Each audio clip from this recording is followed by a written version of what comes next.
Hey, what's good, family? I often get a lot of y'all asking me, hey, what strike price should I get?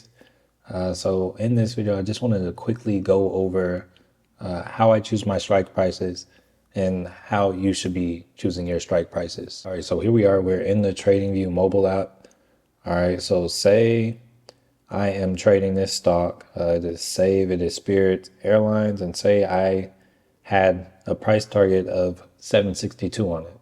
If SAVE is trading at 606, I would purchase contracts anywhere from $6 to $7.50. If my budget is lower, I'm going to grab the strike price for where I think the contracts are going to go. All right, so let's take a look at it real quick. So here, looking at the contracts on Spirit Airlines, we have a 650 call for $16, $7 calls for $8, and 750 for $6.